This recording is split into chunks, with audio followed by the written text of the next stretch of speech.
오늘은 MRI를 구성하고 있는 하드웨어에 대해서 다뤄보도록 하겠습니다. MRI를 구성하는 하드웨어는 컴퓨터 부분을 제외하고 나면 크게 세 가지 파트로 나눌 수 있습니다. 자, 첫 번째가 매그넷이 되겠고요. 그리고 두 번째가 그레디언트 코일, 세 번째가 RF 코일 되겠습니다.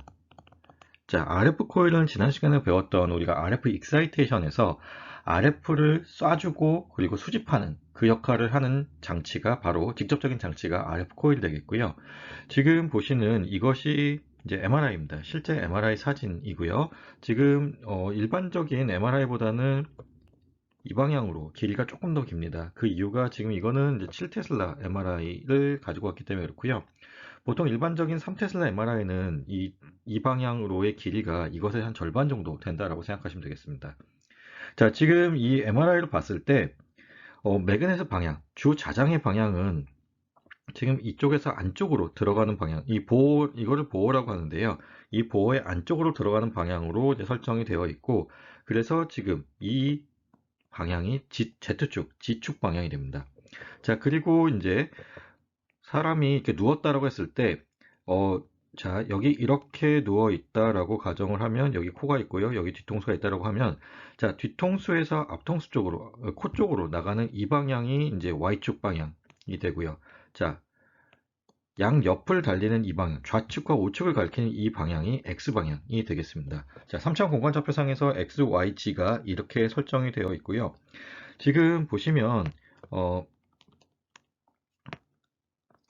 여기 침대같이 생긴 이 부분에 이제 사람이 피험자가 눕게 되고, 자, 머리 쪽이 위치하는 곳이 이곳입니다. 이곳이라고 했을 때 지금 이것이 자, 머리를 찍는 헤드 코일 되겠습니다.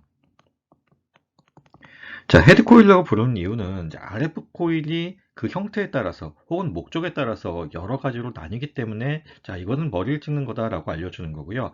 뭐 니 코일도 있을 수 있고, 뭐 룸바 코일이라는 것도 있고, 그다음에 압도멘 코일, 뭐 이런 식으로 찍는 부위에 따라서 그 코일을 달리 디자인하게 됩니다.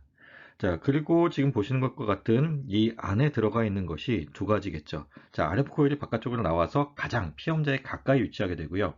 실제 여기 MRI 안에는 자, 여기 보시는 것처럼 자, 매그넷 그리고 자, 그레디언트 코일이 위치하게 됩니다. 자, 마그넷이라고 하는 것은 자석이죠. 자석이기 때문에 항상 그 위치에 존재하는 거고, 자, 그레디언트 코일도 마찬가지로 XY 지축상의 경사 자장을 만들어주는 역할을 하게 됩니다. 자, 뭐 그것의 역할에 대해서는 이제 뭐 앞에서도 약간 설명을 했었습니다. 자, 공간 부호화라는 것이 있었는데요. 자, 자장이 뭐 7테슬라라는 자장 혹은 3테슬라라는 자장이 균일하게 이 내부에 걸려 있다라고 하면 자, 여기서 어떤 신호를 얻었을 때 그 신호가 어느 위치에서 얻어졌는지에 대한 공간 정보를 알 수가 없습니다. 자, RF를 외부에서 쏴주고 그 RF가 들어갔다가 나오는 것을 이제 수집하는 것인데 그 공간에 대한 위치 정보를 우리가 알 수가 없습니다. 자, 그 공간에 대한 위치 정보를 알기 위해서 추가해준 시스템이 이제 그레디언트 코일이 되겠습니다. 자, 그래서 지금 보시면 자, 이것이 이제 그레디언트 코일이 되는 것이고요. 자, 우리가 XY G축 3차원의 공간을 갖고 있기 때문에 그레디언트 코일도 이와 같이 자, X, Y, G축 방향으로 설정이 되어 있습니다. 실제 그레디언트 코일이 디자인된 것은 이렇게 생겨 있고요. 그래서 말 그대로 XY G축 방향에 약간의 경사 자장을 걸어서 자, 3차원 공간상의 상을 우리가 X, Y, G로 표현했을 때 그 mx, my, mg 값이 어느 위치에서도 동일하지 않게 만들어주는 것이 목적입니다. 자, 그리고 자, 여기 있는 이 코일을 자, 물론 같은 코일은 아니고요. 이거는 이제 3테슬라 MRI에서 주로 쓰는 코일인데 자, 헤드 코일을 좀 확대해서 그려주면 이렇게 됩니다. 자, 그리고 이제 요 매그넷 안에, 죄송합니다. 요 안에, MRI 안에 들어가 있는 이제 또 다른 파트들이 뭐 지금 메이저 파트는 이제 매그넷과 이제 그레디언트 코일이라고 할 수 있는데 그것을 제외한 또 다른 파트들이 일단 나중에 다루겠지만 이제 쉬밍 코일이라는 게 있습니다. 자, 쉼을 해주는 건데요. 자, 쉼이라고 하는 과정은 우리가 앞에서도 살짝 다뤘었지만 자, 균일한 자장을 만들어주는 역할을 하는 것입니다. 자, 쉬밍 코일이라는 것이 있고요. 자, 두 번째가 냉각 장치가 있습니다.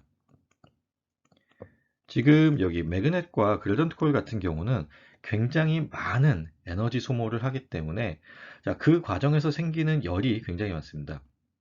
그래서 자, 매그넷 자체는 초전도 상태를 유지하기 위해서 액체 헬륨 속에 들어가 있다고 했었죠. 약 4.2 켈빈 정도의 온도를 유지하는 자, 액체 헬륨 속에 들어가 있으면서 이제 초전도 상태를 유지한다고 했었는데, 자, 그것을 제외한 나머지 부분들에 대해서는 두 가지 냉각 방식을 채용합니다. 자, 공냉식이 있고요. 그리고 이제 순행식이 있습니다. 그래서 말 그대로 이 MRI 안쪽으로 이제 차가운 물이 계속해서 돌면서 이제 MRI를 식혀주는 역할을 하게 되고요. 특히나 이 그레디언트 코일 같은 경우에 이제 순행식을 이용해서 열을 많이 식혀주게 됩니다. 자, 그레디언트 코일이 열을 많이 받아서 에너지가 올라가게 되면, 죄송합니다. 온도가 높아지게 되면 일단 노이즈가 증가하는 경향이 꽤 강해집니다. 그러니까 서멀 노이즈라고 하는 것이 자, 열에 의해 생기는 서멀 노이즈가 꽤 많이 들어가기 때문에 자, 좋은 영상 퀄리티를 만들기 위해서는 냉각 장치도 굉장히 잘 유지가 되어야 됩니다. 그리고 지금 제가 방금 말씀드렸던 이제 헬륨과 관련해서 자, 지금 헬륨 값이 워낙 비싸기 때문에 헬륨을 그냥 예전처럼 이렇게 날려보내는 형태가 아니라 그 헬륨이, 액체 헬륨이 열을 받아서 이제 기화가 되고 나면 그 기화된 그 헬륨 가스를 다시 액체 헬륨으로 만들어주는 자, 콜드 헤드라고 하는 것이 이 위에 위치하고 있습니다. 자, 콜드 헤드 역할은 굉장히 간단합니다. 자, 헬륨을 다시 액체 상태로 만들어줘서 여기 안에 있는 헬륨 챔버 쪽으로 이제 다시 떨어뜨려주는 역할을 하는 것이죠. 자, 그래서 뭐 최근에는 이제 뭐, 예전에는 MRI를 쓰면 쓸수록 계속해서 헬륨이 날아가는 구조였는데, 헬륨이 뭐 근 10년 내에 굉장히 비싼 가격으로 올라갔고, 헬륨 자체가 이제 미국이 이제 대부분의 그 매장량을 갖고 있다라고 하는데, 미국이 본인들의 이제 전략 자산으로서 이제 선정을 하면서 감산 정책에 들어갔고, 그래서 미국을 제외한 나머지 국가에서는 헬륨 수급이 굉장히 어려운 상황입니다. 그래서 이제 추진한 게 MRI 업체들이 추진한 것이 이제 거의 0에 가까운 헬륨이 날아가는 자, 뭐 보이로프라고 얘기하는데요. 자, 헬륨이 날아가는 현상을 이제 보이로프, 끌어서 날아간다고 해서 이제 보이로프라고 얘기하는데, 자, 0에 가까운 그런 보이로프를 가지는 자, 지로 보이로프 시스템을 요즘에 이제 많이 만들어서 사용하고 있고요. 자, 이것과 더불어서 지금 헬륨을 사용하지 않으면 가장 좋은 거죠. 자, 그리고 그것을 위해서는 차라리 초전도 상태가 아닌 상온에서 초전도 상태, 자, 극저온에서의 초전도 상태가 아닌 상온에서의 초전도 물질을 개발하는 쪽으로 지금 연구가 계속 진행되고 있습니다. 그래서 이제 상온 초전도체라고 하는 것이 연구 개발 부서에서는 계속 진행되는 이슈고요. 그 이유는 헬륨 값이 너무 비싸기 때문에 그렇습니다.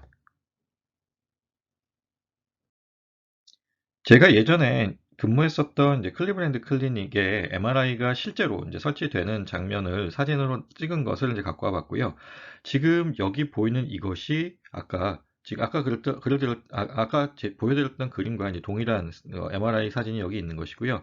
자, 이 안에 지금 이게 들어가 있는 겁니다. 그리고 이 위에 있는 이게 지금 콜드 헤드에 해당되는 것이고요. 자, 여기서 이 크기가 대략 지금 이 정도가 되는데, 자, 여기 있는 이 친구가 한 185cm 정도의 키를 갖고 있으니까요. 굉장히 큰 그런 규모의 매그넷 자석이 되겠죠.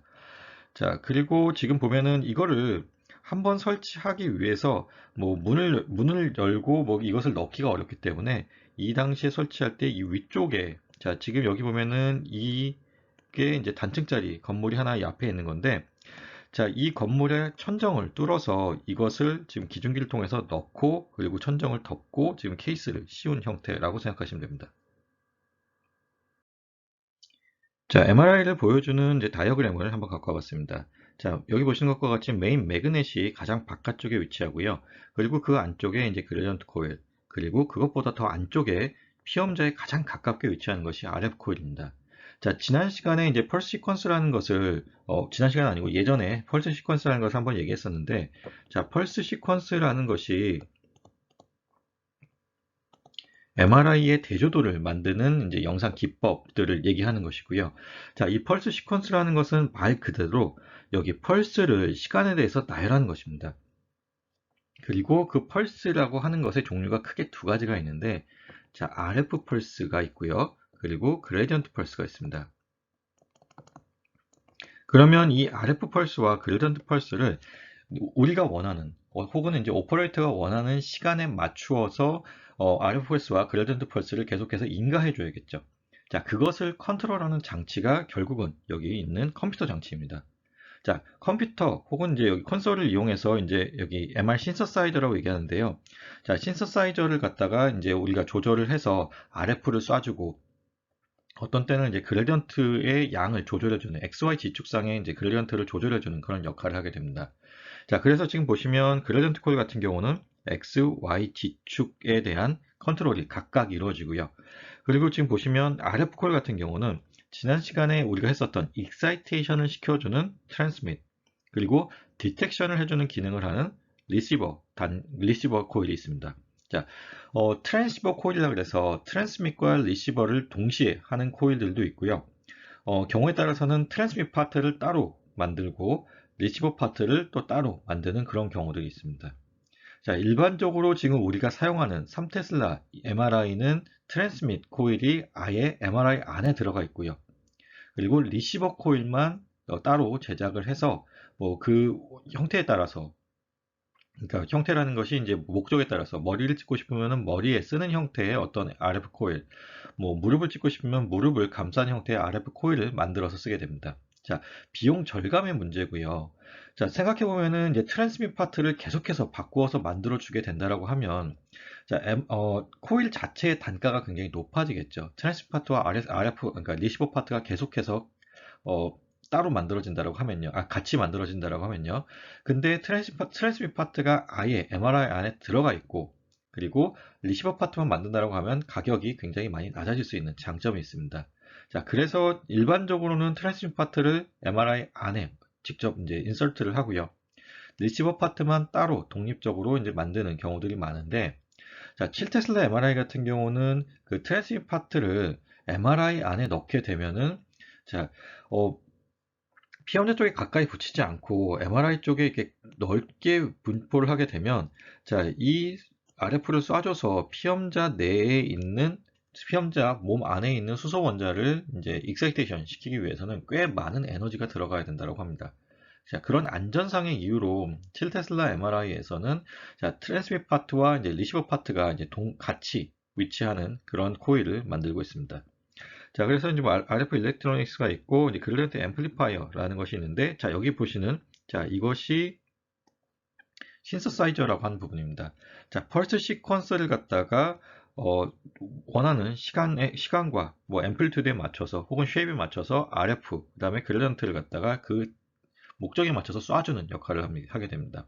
자, 그리고, 자, 이제 리시버 파트에서 MRI 신호를 수집하게 되면 그 신호를, 자, 여기 있는 이미지로, 영상으로 만들어주는 이미지 리컨 컴퓨터가 있습니다.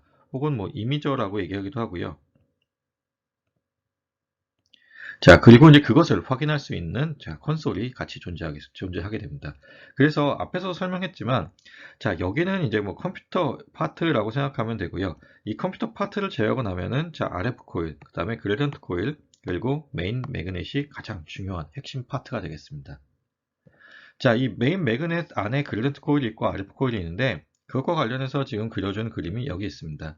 자, 지금 보시면, 자, 가장 바깥쪽에 있는 이 네오비움 타이타늄 와이어라고 하는 이 부분이 실제적으로 여기 보시면 이제 뭐 네오비움 타이타늄이 또 있는데, 자, 네오비움 타이타늄이 요즘에 실제적으로 초전도 자석을 만들기 위해서 쓰는 부분들입니다. 그래서 다시 말하면 이것이 이제 자석에 해당되는 부분이고요.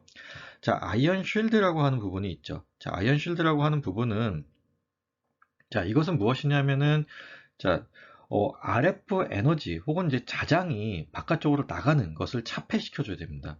자, 지금 이 아이언 쉴드 같은 경우는 이제 그 자장에 대한 차폐 역할을 하게 되는 것이고요.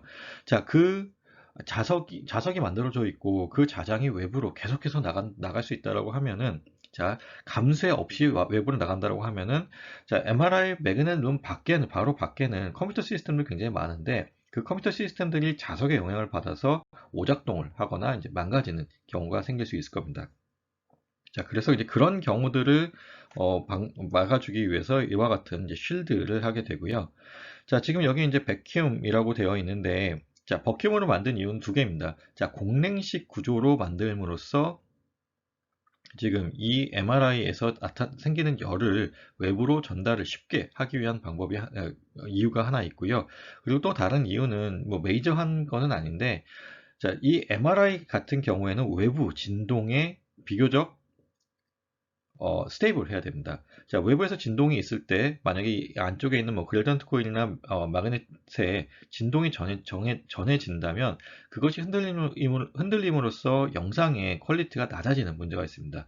그래서 항상 그 MRI 룸 같은 경우는 그 주변에서의 이제 전해진 진동이 그 MRI 룸 안쪽으로 전달되지 못하도록 이제 재단 형태, 그러니까 주변과 좀 독립적으로 이런 식으로 이제 어떤 그 공간을 높이 쌓아 만들고요.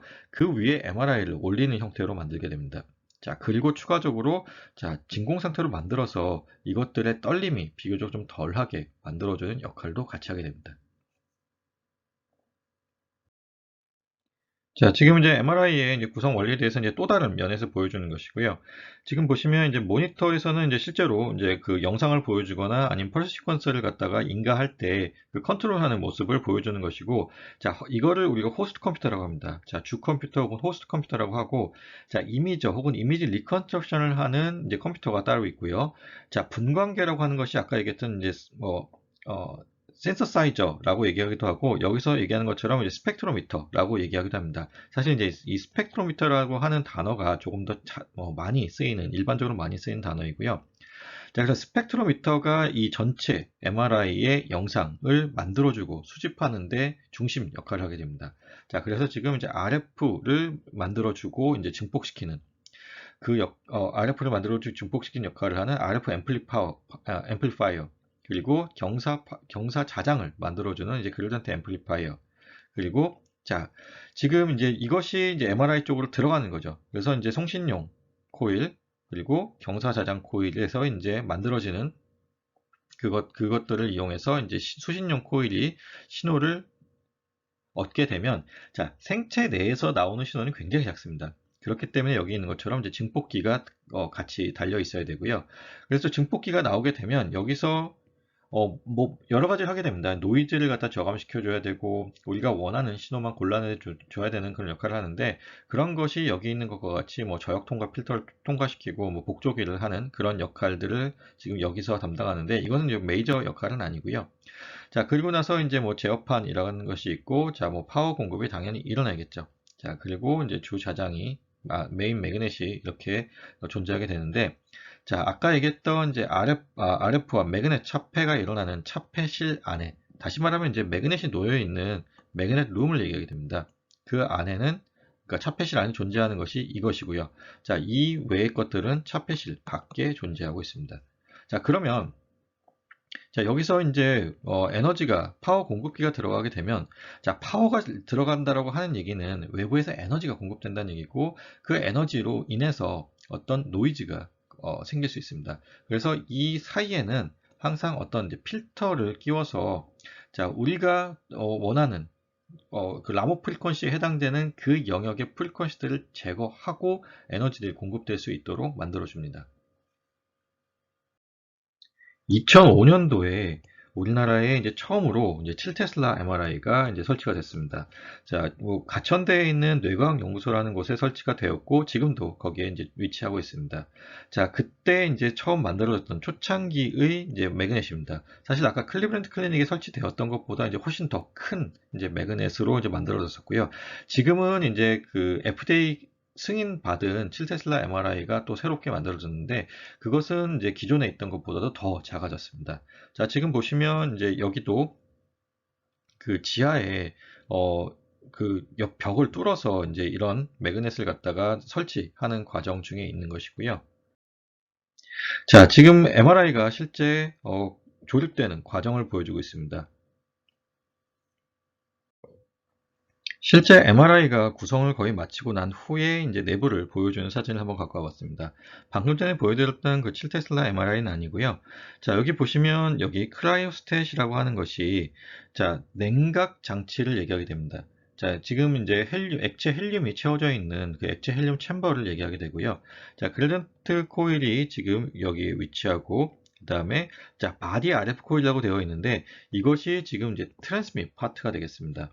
자, 트랜스밋 파트를 우리가 가급적이면 크게 만들어야겠죠.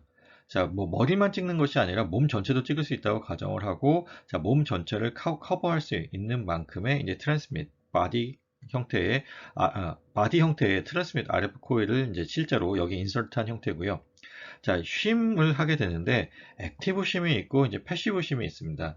자, 여기서 얘기하는 패시브 쉼이라고 하는 것은 뭐 뒤에서 다시 사진을 보여드릴 텐데 여기에 실제로 어떤 그 철제 빔을 넣어서 이건 이제 수동으로 조절하게 됩니다.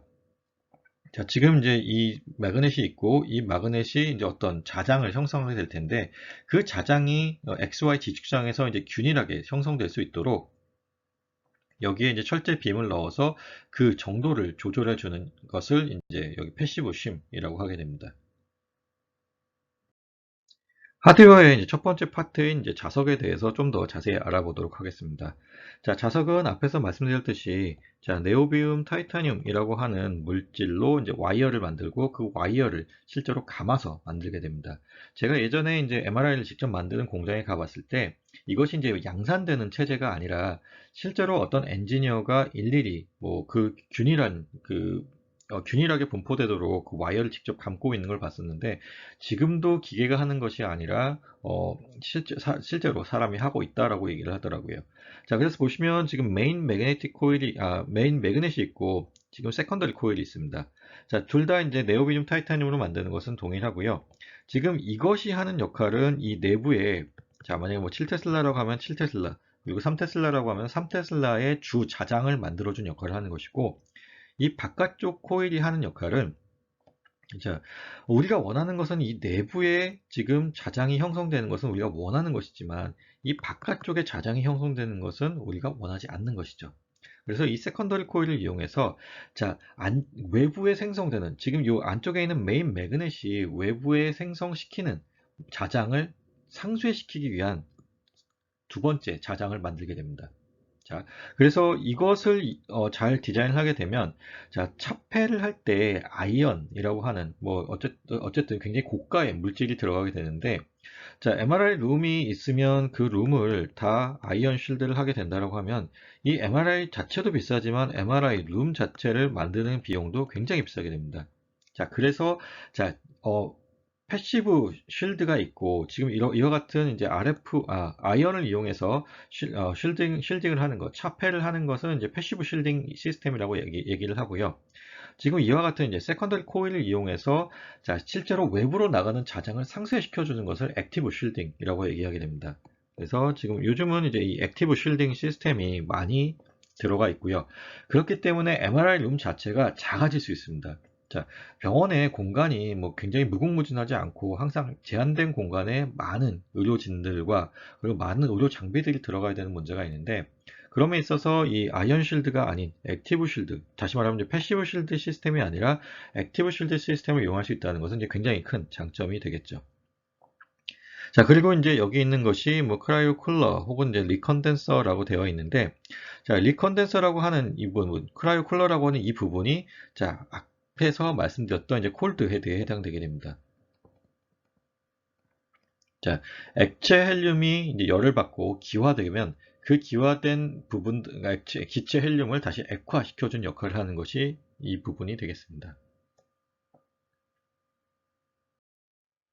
다음으로 같이 볼 것이 이제 콜드헤드라는 것이 이렇게 위치하게 되는데 아까 7테슬라 MRI 같은 경우는 이제 콜드헤드가 두 개 있었던 거고요. 왜냐하면 굉장히 많은 열이 발생해서 그 기화되는 액체 헬륨이 꽤 많다라고 생각을 해서 이제 두 개의 콜드헤드를 만들어 놓은 것이고 자, 여기 있는 이것이 이제 퀸치 파이프입니다. 자, 퀸치 현상에 대해서는 이제 앞에서 한번 설명을 했었습니다.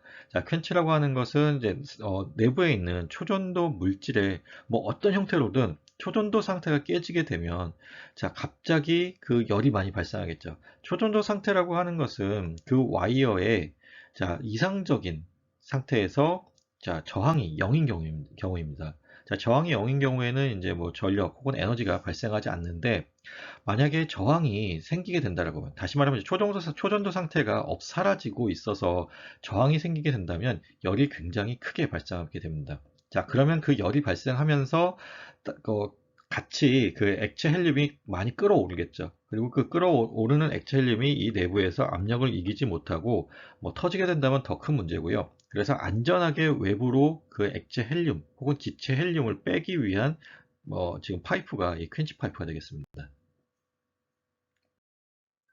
자, 그래서 지금까지 자석에 대해서 얘기했던 것을 좀 한번 정리를 하면요. 자, 네오비움 타이타늄이라고 하는 물질은 이제 9.5 켈빈보다 낮은 온도에서 이제 초전도체의 성질을 갖게 되고, 그래서 지금 액체 헬륨을 이용해서 액체 헬륨이 이제 4.2 켈빈 정도의 이제 온도를 가지고 있으니까 액체 헬륨을 이용해서 이제 초전도 자석을 이제 감싸고 있는 형태로 지금 보시는 것처럼 이제 초전도 자석이 이제 솔레노이드 형태의 와이어가 액체 헬륨에 잠겨 있는 형태로 되어 있다라고 되어 있고요. 자, 지금 이제 초저온 용기, 이제 크라이오스탯이라고 하는 것은 자, 이것의 단열을 위해서, 액체 헬륨의 단열을 위해서 자, 질소와 이제 진공층 사이에 헬륨을 위치시킨다라고 했습니다. 자, 질소는 비교적 가격이 쌉니다. 지금 그리고 여기 보시는 것처럼 이제 77 켈빈 정도의 온도로 비교적 높은 온도로 이제 유지가 되는 것이고요. 자, 그래서 질소로 이제 헬륨 대신 질소를 이용해서 이제 초전도 상체를 만들 수 있는 그 상온 초전도체를 연구하는 것이 이제 최근에 많이 이루어지는 연구입니다. 지난 시간에도 얘기했듯이 MRI에 사용한 자석은 이제 크게 세 가지가 있다고 했었습니다. 자, 연구 자석, 그다음에 이제 상온 전자석, 초전도 자석 이렇게 세 가지가 있다고 했었는데, 자, 연구 자석이 가지고 있는 최대의 단점은 자, 낮은 자장만 형성할 수 있다는 것이죠. 그것에 반해서 초전도 자석은 지금 0.5에서 7테슬라 그리고 이제 9.4 테슬라까지 쓰여져 있는데 현재 우리나라에 죄송합니다. 우리나라가 아니라 현재 지금 이제 세계에 존재하는 것 중에 가장 높은 사람을 찍을 수 있는 자장은 자, 11 테슬라 MRI가 존재합니다. 그리고 지금 독일 등에서 이제 14 테슬라를 만들기 위해서 이제 노력을 하고 있고요. 자, 11 테슬라를 이제 뭐 존재는 하는데 아직 안정적으로 돌아가지 않기 때문에 많이 쓰이지는 않고 있습니다. 자, 현재 이제 9.4 테슬라 같은 경우는 이제 미국과 독일에 대표적으로 위치하고 지금 프랑스에도 지금 존재하고 있습니다. 자, 그래서 지금 이제 연구 자석과 이제 초전도 자석을 비교를 하면 우리가 지난 시간에 배웠던 것처럼 MRI에서 측정하는 신호 VT라고 하는 것은 자, B0의 제곱에 비례한다라고 했었습니다. 자, 그러면 자, 연구 자석에서 만들 수 있는 가장 높은 자장이 0.4 테슬라. 그리고 여기서 쓸 수 있는 일반적인 자석이 3 테슬라라고 했을 때 자, 그 값의 차이만 해도 한 8배, 7배 내지 8배 정도 차이가 나지만 그것의 제곱에 비례하기 때문에 자, 한 60배 정도의 SNR 차이가 있다라는 것이죠. 자, SNR이라고 하는 것이 결국 이제 강한 신호를 그러니까 노이즈보다 강한 신호를 얻을 수 있다는 것인데, 그렇게 얻을 수 있어야 우리가 해상도도 높일 수 있습니다. 그래서 조금 더 자세히 보고 싶은 것이 항상 사람들이 갖고 있는 생각이고요. 그것을 위해서 자장이 자꾸 높아지는 형태로 MRI가 개발되고 있는 것입니다. 자, 그리고 이제 여기 보면은 자, 전력 소비의 측면에서 지금 연구 자석은 적고, 자, 전자석 같은 경우는 굉장히 크고, 그리고 초전도 자석은 없다라고 되어 있는데, 자, MRI를 유지하는 것이 아니라 초전도 상태를 유지하기 위한 그 초전도 자석 자체가 초전도 상태를 유지하기 위한 것이 아니라 초전도 자석 자체가 소모하는 전력이 없다는 것입니다. 자, 초전도 상태를 유지하게 만들어주기 위해서 들어가는 에너지는 혹은 전기는 굉장히 많은 전기가 당연히 들어가고 있고요. 제가 예전에 이제 MR 업체에 계신 분한테 여쭤봤을 때 MRI를 사용하지 않고 그냥 초전도 상태만 유지할 수 있게 만들어주는데 들어가는 전기료가 한 달에 한 200만 원 정도 된다라고 하더라고요. 그래서 자, 전기값만 뭐 1년에 뭐 2천만 원이 넘게 나오는 형태니까 자, MRI를 가지고 있는 그룹들은 대부분 이제 대형 뭐 병원이나 아니면 대형 연구소들 위주로 갖고 있을 수밖에 없고요. 자, 1년에 보통 메인터넌스를 위한, 그러니까 유지 보수를 위해서 계약하는 금액이 뭐 지멘스가 제시하는 금액 기준으로 한 2억 정도의 금액을 가지고 이제 메인터넌스 계약을 하게 됩니다. 자, 우리가 강한 자석을 만들었을 때 그 자석으로 이제 MRI 영상을 찍게 되면 자, SNR도 증가하고 자, 해상도, 즉 레졸루션도 이제 증가하는 그런 장점이 있습니다. 자, 그래서 이제 최근의 추세는 이제 높은 자장의 MRI를 만드는 것이 추세이고요. 자, 그러면 이제 자장을 어떻게 높일 수 있는지에 대해서 한번 같이 보도록 하겠습니다. 자, 지금 여기 보는 것처럼 자, 와이어가 한 개 있고 거기에 전류, I가 흐른다라고 보겠습니다. 자, 그러면 우리가 뭐 전자기 유도 법칙에 의해서 자장이 형성되게 되고 안쪽에서 봤을 때는 지금 이와 같은 형태의 자장이 형성되게 됩니다. 자, 그리고 자, 그래서 첫 번째로 이제 자장을 늘릴 수 있는 첫 번째 방법은 이와 같은 형태의 와이어를 여러 개를 겹쳐 두게 되면 자, 이 B필드가 증가하게 됩니다. 자, 그래서 지금 이와 같은 형태의 자, 감아져 있는 뭐 권선비라고 얘기하기도 하는데요. 자, 어떤 솔레노이드 형태의 와이어가 감아져 있는 숫자를 n이라고 정의하게 되면 이 n의 개수를 늘리게 되면 자장도 따라서 커지게 됩니다.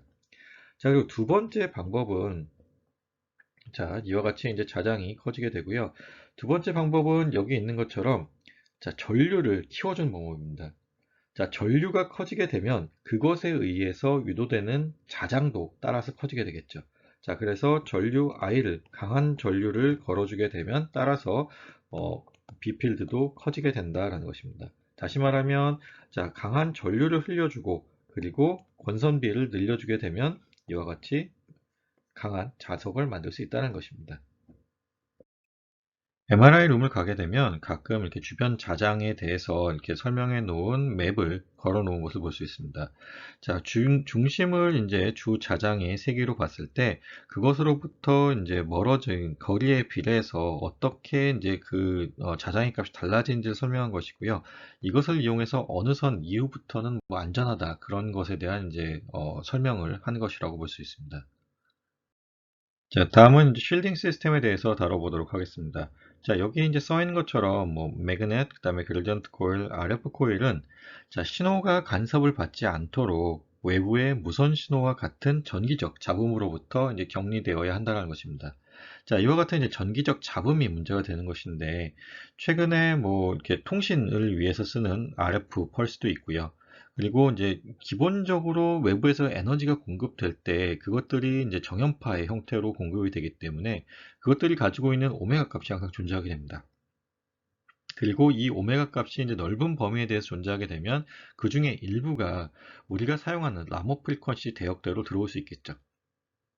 그리고 그것이 만약에 뭐 RF 코일 같은 경우에 이제 리시버 단에 그 RF 펄스가 같이 들어가게 된다면 우리가 원하지 않는 신호의 소스에 의해서 생성된 신호니까 노이즈 형태로 이제 나타날 거고요. 자, 그와 같은 것들을 그러니까 그와 같은 전기적 잡음으로부터 이제 격리시켜주는 역할을 하는 것이 이제 쉴딩 시스템입니다. 그리고 이 쉴딩 시스템은 아까도 말씀드렸지만 자, 여기 있는 것처럼 액티브 쉴딩 시스템이 있고 이제 패시브 쉴딩 시스템이 있는데요. 자, 이와 같이 이제 철 첩폐물, 이제 아이언 쉴드라고 얘기를 하게 되는데, 철 첩폐물로 이제 자석을 둘러싼다라고 되어 있는데, 그 매그넷 룸의 벽을 철 첩폐물로 만든다라고 보시면 됩니다. 자, 뒤에서 이제 설명할 건데, 자, 굉장히 두꺼운 그 철 첩폐물, 그러니까 벽을 만들게 되면 그것을 이용해서 우리가 자장을 상쇄시킬 수 있는 것이고요, 첩폐시킬 수 있는 것이고요. 그래서 자, 자석 안에서는 여전히 그 자장의 영향이 세게 남아있는 거죠. 그래서 이제 안전상의 이유가 계속해서 존재하는 것이고, 그리고 이제 비용이 비싸다는 문제도 있습니다. 자, 그리고 이제 여기서 또 하나 있다라고 하면, 자, 매그넷 룸 자체가 커져야 되는 문제도 있습니다. 자, 그래서 지금 패시브 실딩 시스템은 최근에 많이 사용하진 않고요. 최근에 사용하는 것은 이제 세컨더리 코일을 이용해서, 그러니까 네오비움 타이타늄을 이용한 세컨더리 코일을 이용해서 액티브 실딩 시스템을 주로 사용하고 있습니다. 자, 액티브 실링 시스템 같은 경우는 여기 써 있는 것처럼 자, 주 초전도 권선의 바깥에 자, 부가적인 그러니까 세컨더리 초전도 권선을 추가한다라고 되어 있죠. 세컨더리 와이어를 추가하고 자, 추가된 권선에는 자, 반대 방향의 전류가 흘러서 자, 지금 이 방향으로 전류가 흘렀을 때 자장이 이와 같은 자장이 생성된다라고 했었죠. 자, 그러면 만약에 자, 반대 방향의 전류, 이와 같은 전류가 흐르게 되면 반대 방향의 자장이 생성될 겁니다. 그래서 반대 방향의 전류가 흘러서 자, 안쪽은 건드리면 안 되고요. 바깥쪽 자개를 감소시켜주는 자, 상쇄시켜주는 역할을 하는 것을 우리가 액티브 쉴딩 시스템이라고 합니다. 자, 그리고 또 하나 중요한 것이 여기 있는 것처럼, 자, 외부에서 MRI 룸 안쪽으로 전기가 공급돼야 되는 경우들이 있습니다. 자, 대표적인 게 이제 뭐 환자 모니터링 시스템 같은 것들이 있는데요. 그리고 또 하나가 이제 그 조영제라는 것을 혈관에 투입을 해서 이제 혈관을 잘 보기 위해서 어떤 시점에 이제 조영제가 환자의 그 혈관 내로 들어갈 수 있도록 이제 그 눌러주는 역할을 하는, 그러니까 그 주사액을 주입시켜주는 역할을 하는 또 전자장치도 있습니다. 자, 그런 전자장치들이 동작하기 위해서는, 자, MRI 룸 안에 뭐 그 파워 아울렛을 만들어서 꼽을 수 있는 게 아니라 외부에 파워 아울렛이 있고, 그것이 뭐 어떤 전선의 형태를 통해서 안쪽으로 에너지를 공급하게 되겠죠.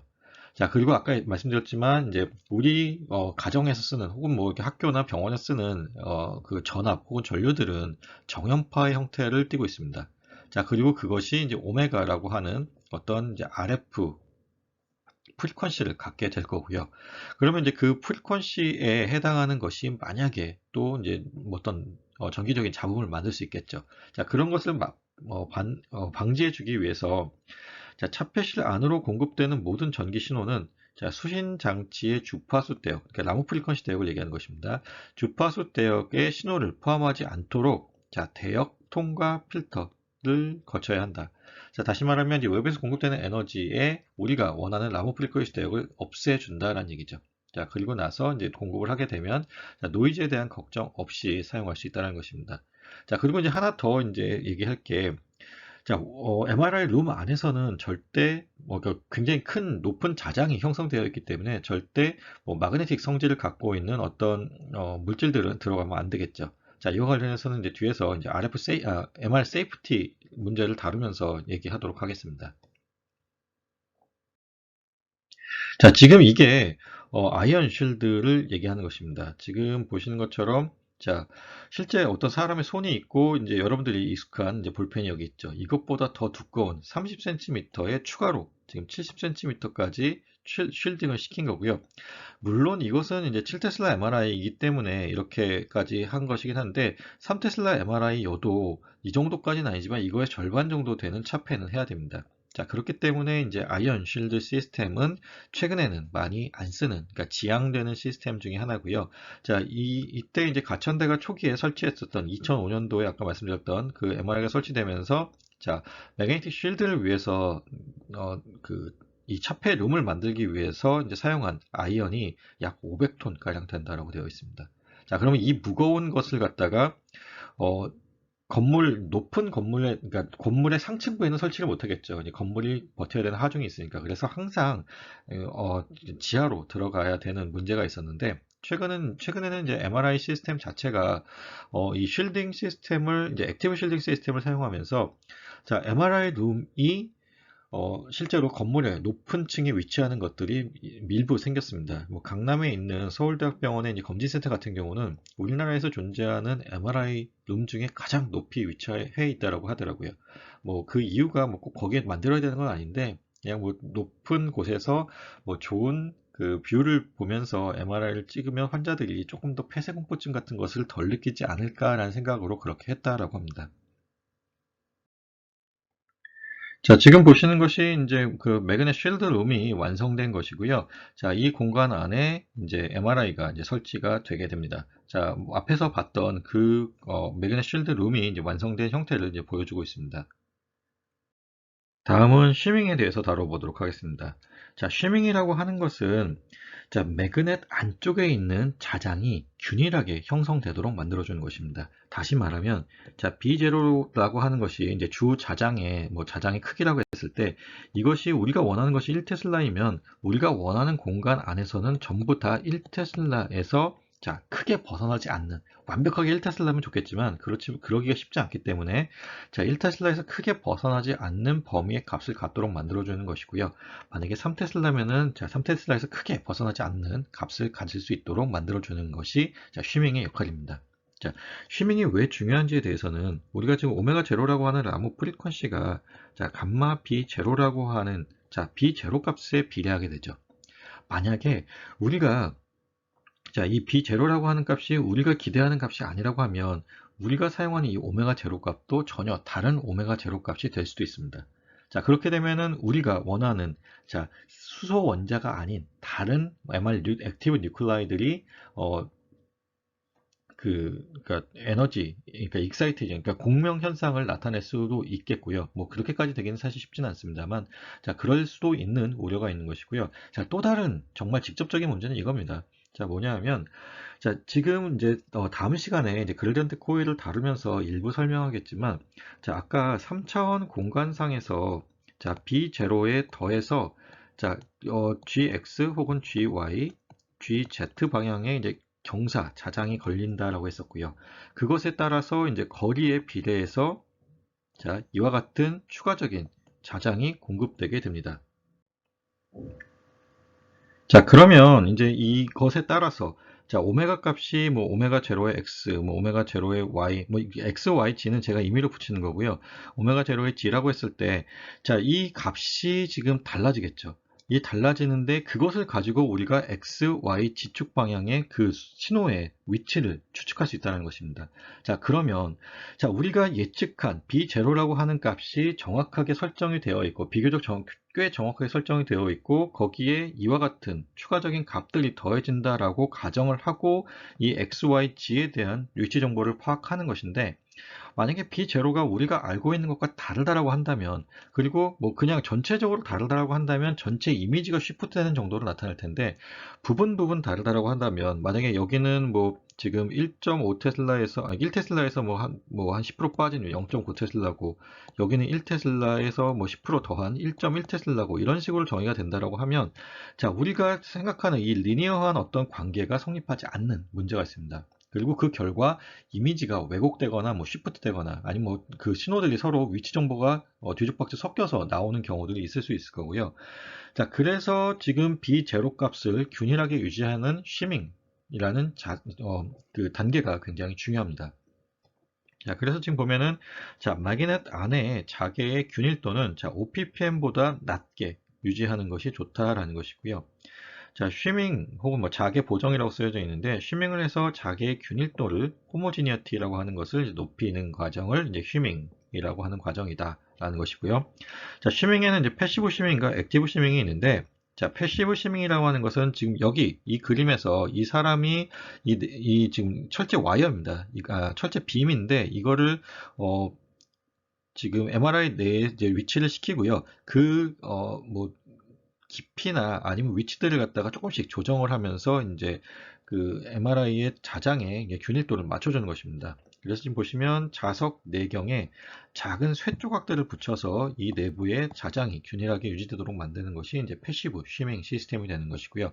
그래서 이거는 이제 MRI가 처음 설치될 때 이제 엔지니어들이 이제 어떤 특수한 장치를 이용해서 이제 쉬밍이라는 과정을 거치고 나면 그 이후에는 뭐 크게 문제가 없는 한은 이 부분은 건드리진 않습니다. 자, 그리고 이제 액티브 쉬밍 시스템이라는 게 있는데 자석 내에 설치된 자, 쉬밍 코일이 있습니다. 아까 이제 설명을 하진 않았지만 자, 그레디언트 코일과 이제 그 RF 코일 외에 쉬밍을 위한 쉬밍 코일이 따로 있습니다. 그리고 이 쉬밍 코일에 흐르는 전류를 적절하게 설정을 해서 자, 자장을 일정하게 균일하게 유지되도록 만들어주는 것입니다.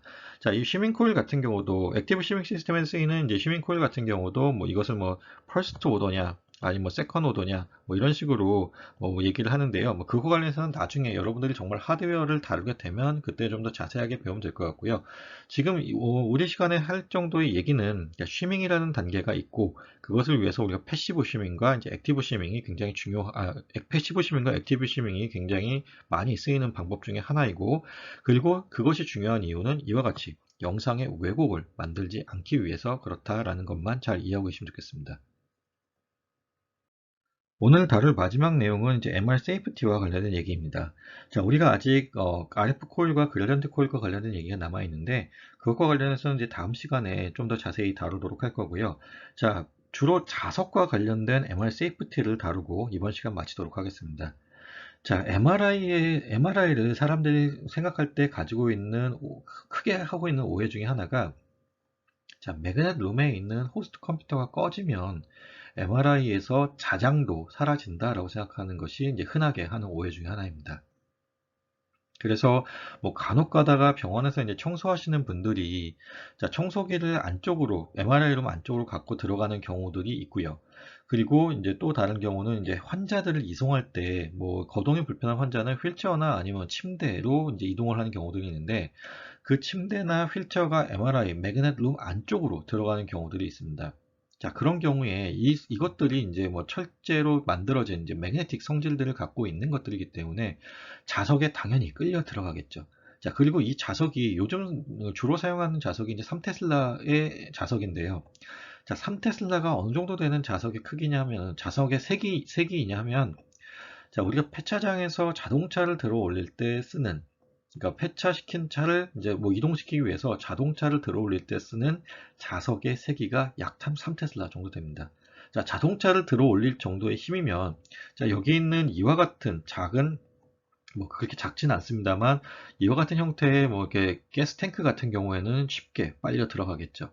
자, 그래서 자, 가장 큰 문제는 이겁니다. MRI 룸 안에 매그네틱 성질을 가지고 있는 물질을 갖고 들어갔을 때 그것이 자석에 끌려서 굉장히 빠른 속도로 보호 안쪽. 자, 지금 이게 MRI에서 환자가 누워 있는 침대를 보여주고 있는 것이고요. 그것의 안쪽으로 이렇게 빨려 들어간다는 문제입니다. 자, 사람이 없으면 사실 뭐 장비만 고장나고 많은 일인데, 자, 만약에 이 안에 사람이 위치하고 있다면 굉장히 큰 사고가 나겠죠. 자, 지금 여기 보시면 이것이 이제 그 청소기가 빨려 들어간 것이고요. 자, MRI 룸 안에는, MRI 룸이 아니라 지금 그러니까 MRI를 촬영하는 촬영실에는 자, 만약에 사태를 대비해서 이제 환자가 어떤 이제 뭐 그 불의의 이제 뭐 사고가 난다든지 하는 상황을 대비해서 자, 산소 탱크가 항상 존재합니다. 자, 산소를 공급해야 되는 경우가 있는 환자들도 있겠죠. 그런 사람들을 위한 이제 산소 탱크가 존재하게 되는데, 그리고 뭐 헬륨 탱크가 존재하는 경우들도 있고요. 자, 그런데 그것이 MRI 룸 안쪽으로 들어가게 되면 이와 같이 빨려 들어갈 수도 있고요. 지금 이거는 이제 의료 장치들이 빨려 들어간 것이고, 자, 빨려 들어갔을 때 이와 같이 어떤 팬텀이라고 하는 이제 구형의 이제 물질에, 그러니까 죄송합니다. 아크릴로 만든 형태의 이제 물이 담겨 있는 팬텀들이 있는데, 팬텀이 이제 파손된 형태를 보여주는 것이고요. 실제 MRI 룸 안에서 일어나는 사건, 사고에 대해서는 매년 리포트가 일어나게 됩니다. 그리고 그것을 봤을 때 꽤 많은 숫자의 사망 사고가 일어나니까 여러분들이 나중에 MRI 룸에 들어가서 이제 실험을 하게 될 때는 여러분들이 갖고 있는 뭐 철제 성분들은 다 제거하고 들어가시는 게 맞습니다. 자, 방금 설명드렸던 어떤 매그네틱 성질을 가지고 있는 물질들이 MR 보호 안쪽으로 이제 빨려 들어가면서, 날아 들어가면서 이제 환자가 혹은 피험자가 다치는 경우를 제외하고 가장 많이 일어나는 MRI 사고 중에 하나가 바로 이것입니다. 자, 지금 보시면 이제 나이가 많은 어떤 남성분이 이제 MRI를 찍기 위해서 이제 뭐 4월 11일 날 내원을 했고요. 자, 그리고 문제가 된 것이 바로 이겁니다. 자, 페이스메이커라고 하는 것이 자, 심장 박동을 일정하게 못하는 사람들, 뭐 심실세동이라든지 아니면 뭐 심근경색, 아니면 부정맥과 같은 자, 심장이 제 역할을 못하는 경우에 그 펌핑을 도와주기 위해서 페이스메이커라는 것을 부착한 사람들이 간혹 있습니다. 자, 그런 분들 같은 경우에는 MRI를 사실 찍으면 안 됩니다. 자, 페이스메이커를 제거하고는 이제 자가 호흡이 어려운 경우들도 있기 때문에 자, 페이스메이커를 한 사람들은 당연히 MRI를 찍으면 안 되고요. 자, 페이스메이커를 지금 부착한 채로 MRI에 들어갔을 때 자, 그 페이스메이커 자체가 떤 배터리, 적어도 배터리를 포함하고 있다고 하면 그 배터리가 자석에 끌리게 되고요. 그것도 문제이고 또 그 전자장치이기 때문에 강한 자장 안에서 동작을 못하게 되는 경우들도 있습니다. 자, 그런 이유 때문에 지금 이제 사고가 난 사망한 사건이고요. 자, 그래서 항상 주의해야 될 것이 이제 페이스메이커 혹은 이제 보청기 혹은 뭐 요즘은 이제 많은 사람들이 이제 임플란트를 많이 하고 있는데 자, 틀니와 같은 것들도 이제 조심해야 되는 것 중에 하나입니다. 그리고 간혹 가다가 그 뼈가 부러졌을 경우에 그 부러진 뼈를 고정시키기 위해서 이제 철제 핀 같은 거를 이제 체내에 그러니까 체내에 이제 심은 경우들이 있죠. 자, 그런 경우에도 이제 조심해야 되는 경우여서 자, 여러분들이 이제 실험을 하는 입장이라고 한다면 이제 피험자가 그런 어떤 페이스메이커나 그런 이제 보조 장치들을 갖고 있는지를 항상 먼저 체크를 해야 되고 그래도 불안하면 우리가 그 검문 검색대에서 어떤 사람이 이제 메탈을 갖고 있는지를 조사하기 위해서 사용하는 그 메탈 디텍터를 이용해서 한번 검사를 하는 것도, 사전에 검사를 하는 것도 꽤 좋은 방법 중에 하나입니다. 자, 그리고 지금 이제 하나 더 이제 얘기를 드리면, 자, 두 번째 사례입니다. 뭐 아까 말씀드렸던 이제 가장 대표적인 사례 중에 하나이고요. 지금 보시면 이제 6살짜리 이제 꼬마 아이가 MRI 룸 안에 들어갔는데 이제 사망한 사건입니다. 자, 지금 보시면 여기 자, 옥시전 탱크가 자, 뭐 어떤 실수에 의해서 MRI 룸 안쪽으로 빨려 들어갔고, 그것이 이제 매그네타이즈 됐다는 얘기는 이제 그 자석에 끌렸다는 얘기겠죠. 그래서 그것을 이제 초당 20에서 30피트의 속도로 날아갔다라고 하고, 그것이 그 소년의 어떤 두개골을 파열을 시켜서 사망에 이르게 된 사건입니다. 자, 이게 굉장히 많이 일어납니다. 그러니까 뭐 제가 예전에 일했던 경우에 보면 방송 촬영을 하는 경우들이 있습니다. 뭐 MRI 실험을 하는 것을 이제 방송에 내보내기 위해서 촬영하는 경우들이 있는데, 자, 그 경우에 이제 카메라 감독들은 당연히 그 피험자 혹은 어떤 실험이 이루어지는 과정을 상세하게 담기를 원하겠죠.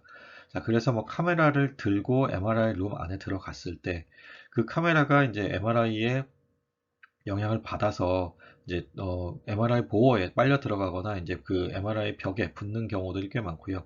자, 그렇게 되면 이제 문제가 또 있는 것이 뭐냐면 카메라가 고장 나는 것도 있고, 그리고 이미 찍어놨던 영상들이 자, 뭐 그런 매그네틱 필름을 이용한 경우들이 많기 때문에 그런 영상들이 다 지워지는 문제도 있습니다. 자, 그리고 또 하나는 만약에 MRI 룸 안에 어떤 그 철제 물질들이 붙어 버린다고 하면은, 자, 아까 얘기했을 때 우리 쉬밍이라는 과정에서 이제 패시브 쉬밍이라는 것이 자, 그러니까 철로 만들어진 빔을 MRI에 붙여서 우리가 쉬밍이라는 것을 한다고 했었습니다. 자, 그런데 외부에서 우리가 원치 않는 어떤 철제 물질들이 가서 붙게 되면, 자, 우리가 초기에 세팅되었던 그 쉬밍 값들이 틀어지게 됩니다. 자, 그러면 이제 뭐 최악의 경우 자장을 내렸다가 다시 올리는 과정을 통해서 이제 뭐 쉬밍을 다시 하고 이제 MRI를 다시 이제 뭐 캘리브레이션을 해야 되는 경우들도 있습니다. 그래서 항상 이제 주의해야 될 것들 중에 하나입니다. 자, 오늘 수업은 여기까지 하고요. 다음 주에 RF 코일과 그레이던트 코일에 대해서 이제 계속해서 다루어 보도록 하겠습니다.